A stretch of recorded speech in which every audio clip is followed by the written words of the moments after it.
Okay, how do I even start this video? Let me just explain how I got to the point of wanting to create this video, and hopefully you won't think I'm insane. So today I was getting ready for my Twitch stream. I was trying to think of a title to slap into Streamlabs OBS, and just a little voice in the back of my head said, Jiraiya was a bad guy. What if he didn't go to heaven? Heaven in Naruto being the Pure Lands, based off the Buddhist Pure Lands. And so I made my title, Jiraiya probably went to hell, if we're being honest with ourselves, and I got a lot of questions about the title, and that's fair. But while fielding these questions, a little baby theory started to take form in my mind. Why couldn't Jiraiya be reanimated in the 4th Great Shinobi World War and yet cloned to make Kashin Koji and Boruto? Is it possible his soul never made it to the Pure Lands? Because your soul has to make it to the Pure Lands in order for Edo Tensei to work, because you pull the souls from the Pure Land. Before we get too deep into this theory, guys, please, for me, like this video, subscribe to the page, and hit that noti bell. And if you're feeling particularly spicy, go ahead and hit that join button, become a member of the Weeb Alliance over here on YouTube, and get 3 additional YouTube videos a month. Okay, I'd like to say that there's a couple of theories that answer the question that I've already posed. Why was Jiraiya not reanimated? We're gonna go over those ones first, and then we'll go over my new baby theory. But before we even go over the theories, let's really flesh out why there's a problem with Jiraiya not being brought back. So we've already briefly touched on Edo Tensei and the requirements to make it work, but essentially let me break it down clearly. Edo Tensei in its most basic form is essentially attaching a dead person's soul to a living vessel. Essentially, if you can acquire the DNA of the person you're trying to reincarnate, you use that to pull their soul out of the Pure Lands and attach it to a living person. And all that's required is DNA. It can be blood, organs, hair. And once you've acquired this special DNA and a living sacrifice, you smear the DNA on a special scroll. The smearing of this DNA essentially opens a window to the Pure Lands and creates a seal with the living sacrifice in the middle of said seal. After the seal is formed, ash and dust starts to surround the living sacrifice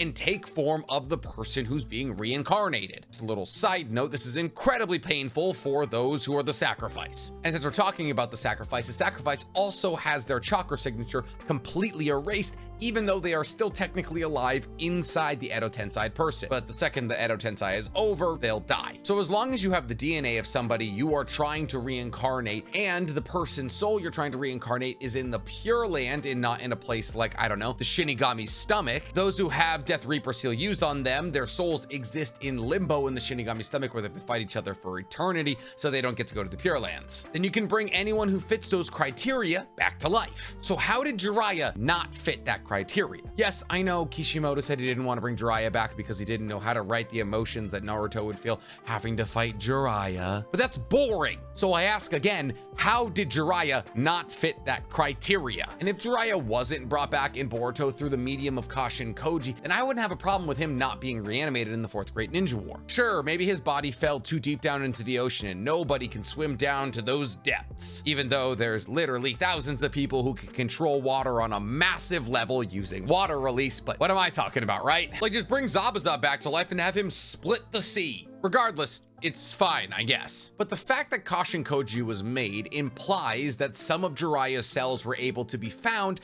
grown, and replicated into a clone of Jiraiya. Okay, so maybe only Kara was able to find Jiraiya's cells, and that's why they could bring back Kashin Koji, but Kabuto couldn't bring back Jiraiya. Only problem with that is, Kabuto knows for a fact that there is DNA on the rods that Pain used to stab Jiraiya. He talks about it with Obito, and that DNA on those rods should be enough to bring back Jiraiya. There's also the fact that Jiraiya lost an arm in the fight against Pain, an arm that most likely was very far away from where Jiraiya eventually sank down to. So is that what Amado used to create Kashin Koji? Probably, but why couldn't Kabuto find that? Kabuto just bad at looking for Jiraiya's body parts? Or did he not know where Jiraiya and Pain fought? Both of those things are most likely inaccurate, because Kabuto was able to collect the cells of almost every important person in the show. And I will once again reiterate that he knew the blood of Jiraiya was on Pain's rods, which means he knew that Pain stabbed Jiraiya with a rod, which tells me that Kabuto had a very functional knowledge of the battle and how it went down. So for all intents and purposes, Kabuto should have been able to get Jiraiya's cells. And this is where my theory and the generally popular theory online kind of split. We'll go over the generally popular theory online. Essentially, it states that Kabuto wasn't able to find any of Jiraiya's cells, but that wasn't because he was bad at looking or that Jiraiya died in a place that Kabuto wasn't able to access. No, Kabuto wasn't able to access Jiraiya's cells because somebody got to them first. Who's that somebody? Kara. More specifically, Amado. I actually just found this theory like a half hour ago and I love it. Essentially, the theory states that Amado, as a much younger man, was working in the Hidden Rain for Nagato. And this actually makes a little bit of sense, so stick with me here. For one, look at the Hidden Rain. It is much more technologically advanced than every other village at the time. It has high-rise skyscrapers filled with metal, while Konoha seems to be just wooden huts. I mean, in the Land of Wind, they're basically living in caves, and in the Land of Stone, they are literally living in a rock. And yet, the Land of Rain has skyscrapers. Let's also not forget for a second that Hanzo the Salamander was made into a perfect chimera with the poison of the Black Salamander of the river in one try. They perfectly figured out how to make a human create the poison of the Black Salamander in one go. So to assume that the Hidden Rain is technologically and scientifically more advanced than the other countries around it isn't insane. And a place like that would be naturally appealing to a person like Amado, who is playing with the idea of cloning people and controlling those clones. Did it ever seem weird to you that Nagato figured out how to create the sixth path of pain so easily? Nagato had the Rinnegan slapped into his face at a very young age. No one told him his abilities, how to use them, how to make clones of yourself and impart one of your abilities into each and every single one of them, how to transfer your consciousness to them. And I'm not saying Nagato's dumb, he's not. But to assume that he was able to make all 6 of these clones and find out how to control them by installing himself into these chakra rod kind of cell phone tower is a bit much. So if we assume there's a scientific team under Nagato who bought into the early vision of the Akatsuki, to assume that they helped him make the sixth path of pain isn't insane. And to assume Amado, who was absolutely alive and probably in his late 20s to early 30s at the time, was involved with this isn't crazy when you consider his later scientific body of work. Amado has perfected shinobi wear, where he can essentially graft abilities onto dolls he creates. He has essentially perfected the 6 paths of pain. Not to mention the body modifications he puts into the members of Kara very much look like the body modifications that the Ashura path of the Rinnegan is able to do to their own bodies, giving themselves rocket arms, metal tails. The similarities are actually kind of crazy. And then we take into account the amount of respect that Amado has for Jiraiya as a person. In some recent manga chapters, we've seen Amado waxing poetic about how much he loved Jiraiya's vision for the world. That's why he chose to make Kashin Koji, because he didn't want to see the era where Jiraiya's dream wasn't going to be fulfilled on his earth. But Nagato is the head of the Akatsuki, who at the time of fighting Jiraiya absolutely knew Edo Tensei existed. I mean, Sasori hunted down Orochimaru for defecting from the Akatsuki, and Orochimaru brought the 3rd Kazekage back in Edo Tensei to fight Sasori. So the Akatsuki knows Edo Tensei exists, and therefore should be fully aware of the consequences of maybe abducting the bodies of the people you kill. But that really wasn't Nagato's way of doing things. See, Nagato had been taking the bodies of those he killed who were powerful, or those who died around him like Yahiko, and he made them into paths of pain. So what if after killing Jiraiya, Nagato demanded Amado to collect Jiraiya's body, dismembered hand and all,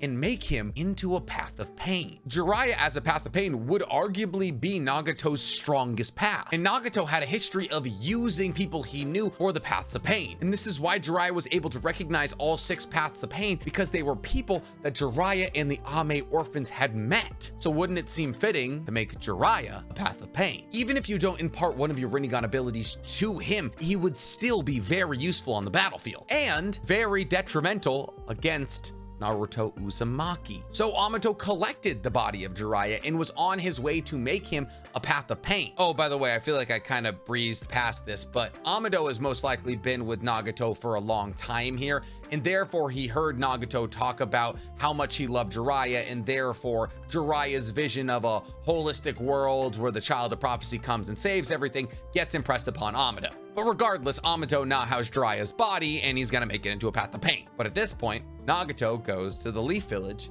to finish it off. And the path of pain isn't done yet. Unfortunately, we all know what happens to Nagato at the Leaf Village. I shouldn't say unfortunately. In fact, it was kind of fortunate in the moment, but Nagato dies in the Leaf Village. And therefore, Amado is just left with Jiraiya's body, a person he has a massive respect for. And since he no longer has the ability to create paths of pain because Nagato is gone, he does the only thing he knows how to, cloning. And timeline wise, this makes sense. Kashin Koji's biological age very much lines up with right about when Jiraiya died. And Amano would be able to do this. He had a massive laboratory in the Hidden Rain that he was using to make paths of pain. The knowledge was there. I mean, at this point in time, Orochimaru is only a couple of years away from cloning himself. So because of the fact that Amato had collected Jiraiya's body, Kabuto wasn't able to find any DNA, except for the DNA that would be on the rods of Nagato, but Obito didn't let him use those rods. Why? Once again, Kishimoto didn't want this to happen. But what if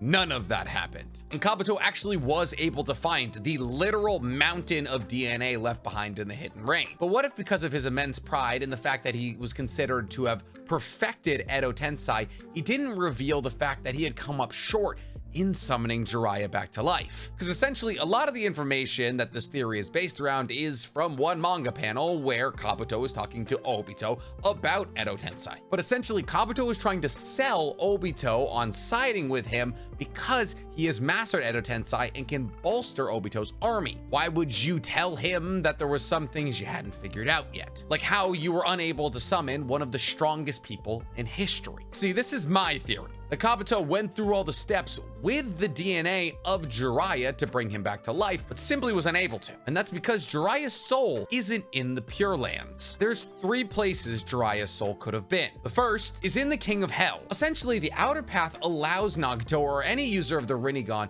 to control the King of Hell. Now, the King of Hell is essentially a demonic being that allows you to suck the souls out of your enemies and throw them into his mouth for holding. It also technically grants you the ability to make sure that nobody's ever lying to you because it wraps their tongue around them, and if you lie, it takes your soul, and if you don't lie, it just takes your tongue, and then you live. But that's not important to what I'm talking about right now. And using the King of Hell is usually how Nagato collects souls. He picks people up by the head, yanks their soul out of the body, and throws it into his mouth. But here's the thing, we don't necessarily know how Nagato's black rod receivers work. We know that it essentially allows him to transfer his consciousness into other bodies, and in that sense, you could say it allows him to control the soul of other bodies. So essentially, any body with these rods inside of them can be controlled on a cellular level, not a cellular level, by Nagato. So it's a possibility Jiraiya, who had plenty of these rods inside of him, had his soul extracted from him by Nagato and put into the King of Hell. Because of this, when Kabuto rushed to the Hidden Rain to collect Jiraiya's DNA